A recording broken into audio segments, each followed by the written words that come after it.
et ancestrale à nos ancêtres.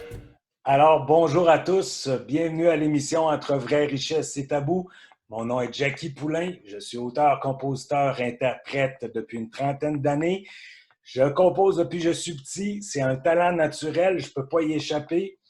Vous pouvez prendre connaissance de ce que je fais à jackiepoulain.com. Jackie, je l'écris avec un Y.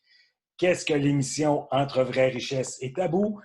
C'est une émission où j'ai la chance de rencontrer des personnalités de différents milieux et de m'entretenir sur une question de fond qui est comment redéfinir nos vraies valeurs dans un monde en bouleversement et de comprendre la place de la spiritualité. J'ai la chance d'avoir des échanges, des visions, des approches et des opinions différentes sur cette question de fond-là. Et les entrevues sont lancées dès le matin. À 6 heures, vous recevez un courriel avec le lien pour avoir accès à l'entrevue et toutes les données, les coordonnées et la biographie de l'invité. Donc, aujourd'hui, je reçois à l'émission M. Jean-Charles Chabot. Bonjour, Jean-Charles. Bonjour, Jackie. Bonjour, bienvenue à l'émission. Merci d'avoir accepté l'invitation. Merci à toi. Oui, vraiment, c'est un immense plaisir. Jean-Charles est formateur, conférencier et vlogueur. Il est un leader en hypnose spirituelle dans la francophonie. Il est le président de l'Institut international d'hypnose spirituelle, l'IIHS, le fondateur de Hypnodio. Une expérience de sortie hors corps à l'âge de 16 ans a marqué le début de son évolution spirituelle. Son chemin l'a depuis amené à développer une passion pour l'utilisation de l'hypnose dans une perspective spirituelle et pour les liens qui unissent la science et la spiritualité. Ça, c'est vraiment très intéressant. Après avoir étudié avec les sommités dans le domaine, Jean-Charles s'est tourné vers l'enseignement et la recherche. Il forme aujourd'hui des praticiens dans les pays de la francophonie. On parle du Québec, de l'Europe et au Maroc. Il publie régulièrement un vlog où il partage autant ses réflexions, des informations pratiques sur les thèmes de l'évolution autant sur les thèmes de l'évolution que des expériences personnelles de sa vie. Il est aussi l'auteur d'un MP3 de développement personnel et spirituel sur le site de hypnodio.com. En 2015, et je tiens à souligner que c'est une initiative vraiment intéressante. Il a également créé le réseau spirituel de Montréal pour une demande de gens qui rapportaient n'avoir personne avec qui discuter de spiritualité et rapportaient à être isolés. C'est vraiment une belle initiative. Il a alors créé un réseau qui permettra de mettre en contact des gens ouverts à la spiritualité dans une perspective non dogmatique. Alors, Jean-Charles, présentement, notre société vit un grand bouleversement dans son organisation. Ouais. On est en déconfinement, mais ça risque encore de durer plusieurs semaines. Il y a l'aube, il y a les lueurs de deuxième vague qui rôdent pour l'automne. Ça risque de durer encore un petit moment. Ça ne serait pas un message qu'on reçoit de la vie, que c'est le temps de réorganiser notre façon de vivre autrement, d'être plus près de la vie et de revoir nos valeurs de société, d'intégrer la spiritualité, l'intériorité pour un meilleur respect de la nature et de la vie. Donc, toi, Jean-Charles, Qu'est-ce que tu penses du bouleversement actuel? C'est une bonne question, Jackie. C'est quelque chose que, justement, le confinement m'a amené vraiment à réfléchir là-dessus parce que c'est vraiment quelque chose qui affecte au niveau international toute la planète. Donc, c'est vraiment pas quelque chose de local. Et pour moi, dans les années à venir, si on continue à fonctionner de la façon qu'on fonctionne, ça ne marche pas. Ce moment-là de réflexion, c'est vraiment quelque chose pour s'amener justement à voir nos façons de vivre, nos façons de fonctionner, nos façons d'interagir les uns avec les autres. Puis aussi, quand tu fais le pont avec la spiritualité, pour moi, c'est important parce que ce confinement-là, c'est un temps pour justement avoir le temps que ce soit de méditer ou de réfléchir sur sa vie pour voir, OK, si ça se passe, comment qu'on se réorganise pour le futur? Si on veut les croyances populaires sur la spiritualité, qui est qu'on est des êtres spirituels, qu'on s'incarne sur Terre pour faire une expérience humaine, pour grandir, pour évoluer. Et ce qui se passe en ce moment, pour moi, c'est vraiment quelque chose qui est une opportunité pour grandir, pour la société, pour se redéfinir, pour évoluer. Et c'est pour ça que pour moi, vraiment, cette perspective-là de si on connecte à ce point de vue spirituel, si on peut appeler ça comme ça, ben ça nous amène vraiment à ne pas tomber dans que ce soit la détresse, vraiment être plus dans une perspective de OK, il se passe ça, comment est-ce qu'on peut utiliser ça pour grandir de cette situation-là? Et c'est Oui, pour ça que pour moi, c'est vraiment une réflexion que je pense qui est importante pour ne pas tomber justement dans le côté peut-être alarmiste que ça peut être là, de garder oui. son sang-froid, de voir les choses telles qu'elles sont, de dire OK, il y a ça, mais maintenant que c'est là, comment est-ce qu'on peut faire pour faire en sorte que cette situation-là, ben, que ça fasse en sorte qu'on ait grandi grâce à ça. Et c'est là le défi, selon moi, qu'on est tous vraiment face en ce moment sur la Terre en entier, hein, en fait. Oui, dans les MP3 que tu mets sur ton site, que tu partages avec nous, tu nous dis que nous possédons tous un incroyable potentiel à l'intérieur de nous. Ouais. Est-ce que tu penses que la pandémie, c'est une occasion en or d'aller fouiller dans ça pour se connecter à ce potentiel intérieur-là? Ben oui, je pense que effectivement, que ce soit pendant la pandémie ou non, mais dans ces temps de réflexion-là qu'on Oui, a, effectivement, pour moi, puis quand je dis, bon, contacter au potentiel, parce qu'on a un potentiel à plusieurs niveaux, ne serait-ce même qu'au niveau de la régénération, tu sais, donc on a différents potentiels, mais ce que moi je trouve intéressant avec l'hypnose, c'est justement de créer un état expansé de conscience qui va permettre de connecter justement, avoir même des expériences spirituelles, que ce soit de régression vers l'intérieur, mais dans notre cas, ici, pour moi, ce que je trouve le plus intéressant, c'est quand on connecte avec soit ce qu'on appelle notre soi supérieur, hein, ce oui, qu'on appelle le grand moi ou la supraconscience. Il y a différentes façons de le nommer, le ou nommer. soit avoir une expérience de connexion avec ce qu'on appelle parfois des guides spirituels ou des êtres dans le monde invisible qui ont une certaine sagesse puis qui peuvent nous aider.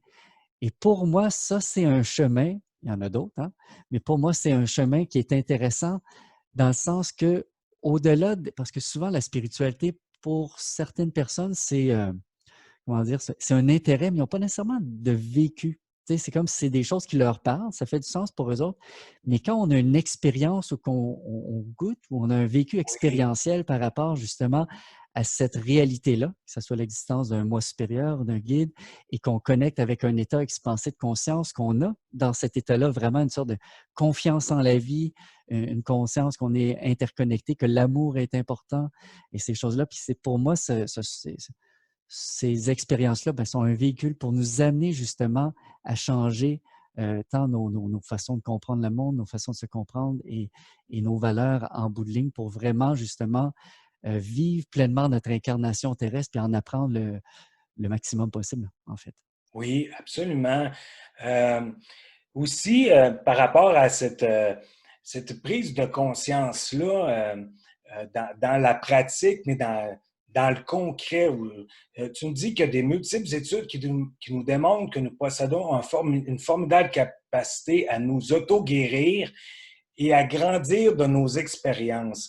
Donc, Mhm. toi, tu parles de gens qui font l'expérience de la spiritualité pour Ouais. savoir vraiment comment ça leur parle, mais en tant que société, les capacités à nous auto-guérir et à grandir de nos expériences, tu penses-tu que ça peut s'appliquer à la société dans laquelle on vit? Ben oui, parce que d'une certaine façon, c'est comme si le microcosme qui on est un reflet du grand, hein, du grand tout aussi. Donc, mais de façon sociale, et c'est là que c'est, tu sais, créer ce changement-là social, c'est pas évident à grande échelle. C'est pour ça que c'est quelque chose, en fait, pour que le changement à grande échelle se passe, ben, il faut que ce soit une multitude de personnes à petite échelle qui font ce travail-là sur eux autres pour que cette évolution-là, ben, ça puisse se refléter sur ceux avec qui qui nous entourent. Hein, parce que plus qu'on évolue, ben, plus que si, par exemple, ben, moins on va être dans le jugement de l'autre, plus on va être dans l'accueil, plus on va être dans le respect. Et pour moi, ça, c'est quand on commence à vraiment saisir ça que par certaines compréhensions, c'est qu'on n'est pas séparés les uns des autres, hein, et que vraiment, pour moi, la spiritualité puis ce changement-là va venir d'une multitude de personnes qui font ces réflexions-là et qui impactent les autres par la suite. Évidemment, il y a certains mouvements, des personnes qui vont créer certains mouvements pour aider de différentes façons et c'est OK. C'est important de suivre l'élan. Mais pour moi, à la souche, si on veut vraiment réussir ce défi-là ou surmonter ce défi-là, il faut vraiment tous individuellement, collectivement à la fois, prendre un temps pour regarder ce qui se passe à l'intérieur puis se poser les vraies questions pour qu'on puisse évoluer. Et Oui. je pense que c'est quand on a un défi comme ça puis on n'a presque pas le choix de se regarder, c'est des moments opportuns pour avancer, pour grandir. Hein. Oui, absolument. Donc, passer par l'individu pour se guérir socialement. Ouais, ouais, ben oui. Ben oui, parce que, tu sais, plus que, aussitôt, tu sais, puis je pense qu'on ne le réalise pas tant que ça, mais s'il y a juste une personne qui, qui réussit en évoluant, qui arrive dans cet état-là, juste de ne pas juger, de respecter, d'accueillir les autres, de les écouter, tu sais, de vraiment être dans une forme d'amour, tu sais, les uns Un les autres, accueil. un accueil, c'est ça. Ça fait énormément de bien à tous ceux alentours. C'est pour ça que pour moi, c'est ces valeurs-là, c'est l'authenticité, être vrai, c'est être lucide autant sur soi, ne pas se mentir, regarder vraiment ce qui est là, puis et aussi de se responsabiliser, ne pas rentrer justement dans un côté plus victime, de dire: «Ah OK, c'est de la faute du gouvernement, c'est la faute de ci, c'est la faute de ça». Tu sais, tout ce qui se passe est un reflet quelque part de la collectivité, donc on a tous une Oui, responsabilité. Et pour moi, notre rôle en partie, c'est vraiment de justement ne pas essayer de mettre le blâme ou trouver où mettre le blâme, mais de dire, bon, comment est-ce que nous, en tant qu'être humain, on peut travailler sur soi pour influencer l'évolution du tout, hein, de tout le oui, monde. oui, absolument. Mais c'est très bien dit, ça, Jean-Charles. Regarde, je me demande aussi, au Québec, il y a des bonnes personnes. Je veux dire, on est des gens accueillants, on est des gens qui partagent beaucoup. On est proche des familles beaucoup. Dans Mhm. d'autres pays aussi, pas juste au Québec, mais nous, Ouais, on aime ça le dire qu'on est familial. ouais. Est-ce que tu penses que le Québec est une société qui est spirituelle, non religieuse, ou qui est partisan de la religion silencieuse? Qu'est-ce que tu entends par la religion silencieuse? C'est-à-dire d'être religieux, mais de ne Ouais. pas le dire. Ah, OK, OK, OK. Peu importe la religion. Oui, Ouais. Personnellement, écoute, tu sais, c'est un peu difficile pour moi de répondre à ça parce que, tu sais, les gens avec qui je me tiens, généralement, même s'il y a des conférences, c'est des gens qui sont ouverts à la spiritualité. Donc, oui, tu sais, c'est un peu difficile, mais pour moi, c'est clair. Et j'avais même fait un vlog sur le sujet, la différence entre la religion et la spiritualité.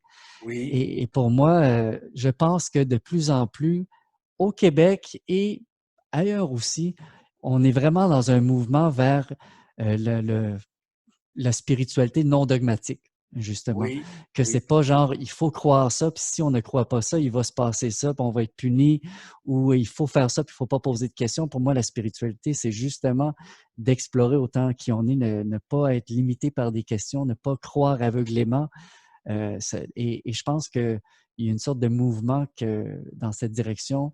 Je ne sais pas si, bon, planétaire, c'est peut-être, en tout cas, à certains endroits sur la planète, que c'est dans cette direction-là que je pense que les gens sont tannés aussi un peu de l'aspect religion qui, selon moi, a eu son rôle, hein, dans l'évolution à un moment donné, ah oui, mais absolument, tu sais, absolument. c'est pas de dénigrer parce que je suis pas anti-religieux, c'est pas ça. Mais à quelque part, c'est de mon point de vue, plus que l'être humain évolue, à un moment donné, il a besoin de penser par lui-même, questionner les choses, parce que, tu sais, on ne comprend. Si on fait juste apprendre par cœur et suivre ce que d'autres nous disent, ça fait pas de nous une personne plus évoluée, ça fait plus que de nous quelqu'un qui suit des directions, qui suit des ordres. Tu sais. Oui, Et c'est pour ça que pour moi, toutes ces qualités-là, si on veut, d'amour des autres ou d'être généreux, de compassion et tout, c'est pas quelque chose qu'on peut faire en suivant une directive, c'est quelque chose qu'on doit expérimenter puis comprendre comment on est pas séparés, qu'on est tous connectés à un dans certain la niveau. relation, là. Exactement, exactement. Et ça, c'est pas. Et pour moi, on se dirige vers ça. J'ai l'impression qu'il va venir un jour, je sais pas quand, mais que les institutions religieuses vont être beaucoup moins présentes, je pense. Oui. Ouais. Moi aussi, je crois ça, qu'on s'en va vers la spiritualité libre, Ouais. non dogmatique. Là. C'est ça que je comprends dans ce que tu dis. Est-ce que tu vois le mouvement, est-ce qu'il dure depuis combien de temps environ, après quand il a commencé, d'après toi? C'est une bonne question. C'est une bonne question. Je dirais que dans les 10 dernières années, ça a été, on dirait qu'il y a vraiment quelque chose, puis on dirait qu'il se passe beaucoup de choses, même au niveau de la science, au niveau des sciences, même on parle de physique quantique ou Oui, neurosciences. physique Il y a quantique. vraiment beaucoup d'évolution à ce niveau-là. Puis je pense que, et ce qui est intéressant justement, c'est qu'il y a de plus en plus de liens qui se font entre les scientifiques et les spiritualistes, on peut les nommer comme ça. Fait que je dirais peut-être une dizaine d'années, quelque chose comme ça, que ça s'est accentué, mais bon, ça fait Oui, quand même un bout que mais tu sais, je dirais que si, je te donne un exemple, au tout début de ma pratique, j'avais pas tant, même si aujourd'hui, bon, ça fait une couple d'années que je ne vois plus de clients parce que je suis plus dans l'institut, développer des formations, développer des choses comme ça. Mais ce que je remarquais, c'est que aujourd'hui, il y a de plus en plus de personnes qui ils n'étaient pas spirituels, mais ils ont une curiosité. Tu sais, c'est comme des personnes qui veulent en savoir plus. C'est comme si on est dans une période de recherche de sens, en fait, oui, qui est très importante en ce moment et que absolument. la situation de la pandémie nous ramène encore plus là-dedans. Et justement, donc on est dans une quête de sens et la spiritualité, même quand on perd des proches, souvent c'est pour plusieurs personnes, la perte d'un être cher, c'est là que le début de la spiritualité commence parce que là, ils commencent à se poser des questions et je pense qu'en ce moment, là, plus que jamais, on est au niveau collectif, trouver un sens à tout ça. Et vu que de plus en plus de monde qui ont eu des expériences de mort imminente, qui sont morts, sont revenus à la vie, que des livres sur la médiumnité, des paradigmes mystiques, de spiritualité non dogmatique, il y en a de plus en plus.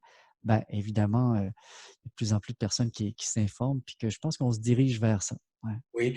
Dis-moi, Jean-Charles, toi, est-ce que tu constates que tu es une personne qui est spirituelle? Puis quelle place ça a dans ton quotidien? Ben oui, c'est sûr que je me considère une personne spirituelle, mais c'est intéressant parce que quand j'organisais des rencontres justement avec des personnes qui avaient personne avec qui parler de spiritualité, mais j'amenais la question un petit peu là-dessus, justement, c'est quoi la spiritualité, puis comment ça se manifeste au quotidien. Et pour moi, c'est l'aspect principal, je te dirais, qui m'habite beaucoup et qui est né des années de pratique en hypnose spirituelle de régression, d'accompagner les gens. C'est vraiment de cette compréhension-là, un petit peu plus que juste intellectuelle, parce que je le faisais vivre constamment aux clients qui venaient me voir, que ben, quand on va mourir, ben, il va y avoir une revue de vie, que tout ça, c'est comme une expérience parmi d'autres, hein, d'un point de vue de la réincarnation, et qu'après notre incarnation, ben, il y a une revue de vie qu'on regarde la vie qu'on a vécue, les choix qu'on a faits. Dans certains cas, on peut même revivre ce qu'on a fait vivre à d'autres personnes comme si on était de leur point de vue. Et ça, les expérienceurs de mort imminente parlent de ça quand même assez fréquemment. Oui, Et donc, pour moi, Jackie, c'est vraiment au quotidien de réaliser que, justement, je suis sur Terre en ce moment, je suis ici pour apprendre, pour évoluer et de vivre ma vie de façon à ce que quand va être venu le temps de faire ma revue de vie à la fin, que je puisse regarder ça puis me dire good job. Tu sais. Et c'est oui, pour ça que concrètement, pour moi, quand je vis un conflit ou un défi ou que j'ai une grosse décision à prendre, c'est rendu une habitude. Je me transpose dans ma tête. Je me dis, bon, ben maintenant, imagine que ta vie est finie et que tu regardes la vie que tu as vécue. Quelle décision ou quelle façon de gérer ce conflit-là que tu dirais, ben, je suis fier de moi. Et ça, et parfois, c'est très confrontant parce que parfois, la réponse, c'est pas ce qu'on voudrait. Tu sais, des fois, c'est plus l'ego ou des fois, il y a une collaboration qui vient. Puis là, je me dis, ah, hey, ça serait bon, ça aiderait à être plus connu ou faire plus d'argent. Puis là, ça dirait, non, non, non, je ne suis pas venu ici faire d'argent, je ne suis pas venu ici pour être connu, je suis venu ici pour transmettre ce qui m'habite, ce que je sens qui est important à faire, de le faire d'une façon juste et de oui, façon que je vais être fier de moi quand le moment va être venu. Et puis, ce n'est pas de viser à être parfait, mais c'est cette conscience-là, je dirais, de l'existence, que tout ça, ça existe vraiment. Et Oui, juste pour terminer là-dessus, parce que pour moi, et je l'ai vu par l'expérience, puis c'est ça que les séances d'hypnose spirituelle peuvent aider, c'est qu'au tout début de ma pratique, la- la- le fait qu'il y ait une revue de vie, ok, la réincarnation, toutes ces choses-là, c'était des croyances, mais c'est comme si ça flottait, puis ça n'influençait pas vraiment tant que ça ma vie. C'était comme c'est là, c'est une compréhension, puis si ça venait sur le sujet, oui, je pouvais en parler. Mais quand j'ai vraiment, à un moment donné, réalisé, non, non, même si en ce moment le voile est là, puis que tu ne te rappelles pas que t'es une âme, pas tu as une âme, tu es une âme qui a d'autres incarnations, puis il va venir un temps que tu vas retourner à la maison, en parenthèse, et que tu vas être amené, on va te poser des questions sur comment as-tu vécu, comment tu as aimé, comment tu as aidé, et regarder ce que les expérienceurs de mort provisoire nous rapportent souvent, qui se font poser comme question. Ben moi, c'est quelque chose qui m'habite de façon quotidienne, et c'est souvent quelque chose que j'essaie de transmettre quand je donne des conférences, parce que pour moi, quand on a ce point de vue-là, c'est aidant, concrètement, pour prendre oui, des décisions, même si ça ne veut pas dire que c'est facile, mais ça m'aide pour moi à être dans le juste, dans le cœur le plus possible. oui. Ça, j'entends quelqu'un qui écoute ses valeurs. Oui, oui. Oui, ben oui. Écoutez ses valeurs, puis l'intégrité d'agir en fonction de notre cœur le plus possible. Et Oui, que c'est. Ouais, parce que c'est ça aussi. Et ça me fait penser à une discussion que j'avais j'avais interviewé Daniel Meroy, puis on parlait, lui, justement, en tant que mystique, il a vécu beaucoup d'expériences de l'autre côté. Et quand on parlait de revue de vie, puis tu sais, de quoi faire pour accomplir sa mission de vie. Puis, tu sais, en bout de ligne, oui, 56 affaires, il y a différents aspects, si on veut, à notre mission de vie, mais en bout de ligne, tant qu'on suit notre cœur, on ne peut pas se tromper. Tu sais. Et c'est pour ça que le fait de l'authenticité, le fait d'être vrai, ne pas se mentir à soi-même et avancer avec notre cœur en toute vulnérabilité, sans savoir toujours, tu sais, ça, oui, je pense pas. Et c'est pour ça que Paulo Coelho, dans son livre, dans son film L'infinie puissance du cœur, je pense qu'à un moment donné, il dit, je peux pas vous garantir qu'en suivant votre cœur, vous allez réussir. Je peux pas vous garantir qu'en suivant votre cœur, vous n'allez pas avoir mal. Mais ce que je peux vous garantir, c'est que vous n'aurez pas de regrets. Et oui, pour moi, ça, c'est quelque chose qui a vraiment résonné, parce que, en bout de ligne, si je fais du mieux de qui je suis, avec là où j'en suis rendu dans mon niveau d'évolution actuel, parce que bon, on fait toujours du mieux qu'on peut, où on peut, ben, j'aurai pas de regrets, tu sais. Et donc, oui, c'est vers ça, pour moi, qui est important d'avancer. Puis si, en tant que société, déjà, on effectue ce mouvement-là de lucidité envers soi, et d'apprendre à se regarder, voir autant ce qui est beau, ce qui est important à améliorer, et de faire des efforts pour s'améliorer. Pas se dire, ah, oui, je suis comme ça, mais non, de s'engager, parce que plus qu'on évolue, nous, comme on disait tantôt, ben, plus qu'on influence les gens alentours. oui, Et c'est comme ça pour moi que le changement vraiment se passe, parce qu'on est tous des enseignants et des apprenants de tous les gens oui. puis de toutes les situations qu'on rencontre. Ben, Mais oui, j'entends que la spiritualité passe par l'ouverture du cœur, puis ça me parle beaucoup. ouais, Jean-Charles, c'est déjà tout le temps qu'on a. bon, Ça a passé très vite. On est déjà quasiment à 25 minutes. OK, Ben, je OK. ne pouvais pas couper ça. C'était inspirant. C'était très senti. Je te remercie pour ce passage-là. Si tu avais Ben, brièvement à nous dire un mot de la fin, qu'est-ce que tu nous dirais? un mot de la fin. Euh, ben, je pense que ça irait vraiment avec ce que j'ai mentionné tantôt. C'est le fait de se rappeler qu'on est des êtres spirituels qui ont une expérience humaine, et non pas des êtres humains qui ont une expérience spirituelle, et de Oui, garder ça en tête, et de vraiment, en gardant ça en tête, de faire du mieux qu'on peut en agissant avec notre cœur, et de faire confiance à la vie. Tu sais, oui, de lâcher le contrôle, puis d'accueillir les expériences comme, je me rappelle, comme Eckhart Tolle, il oui. avait mentionné à un moment donné, si on peut se comporter avec tous les défis comme si on les avait choisis, ben, ça changerait tout. Et ça, c'est quelque chose que j'aimerais vous laisser là-dessus. Oui, ben ça finit très bien. Merci pour cette pensée profonde. Vous pouvez prendre connaissance de ce que Jean-Charles fait sur le site internet institut-iihs.com. Sur le Facebook, à Jean-Charles aussi, à jcc.page.pro. Et le YouTube, Jean-Charles Chabot. Réel plaisir. Merci pour toute cette inspiration du moment, d'avoir partagé ça avec nous. Merci d'avoir été là, Jean-Charles. Un grand plaisir. Merci à toi de l'invitation, Jackie. Oui, vraiment, plaisir partagé. C'était l'émission Entre vraies richesses et tabous. Mon nom est Jackie Poulain. Ne manquez pas la prochaine émission dès demain, 6 heures. On se dit à bientôt. Au revoir.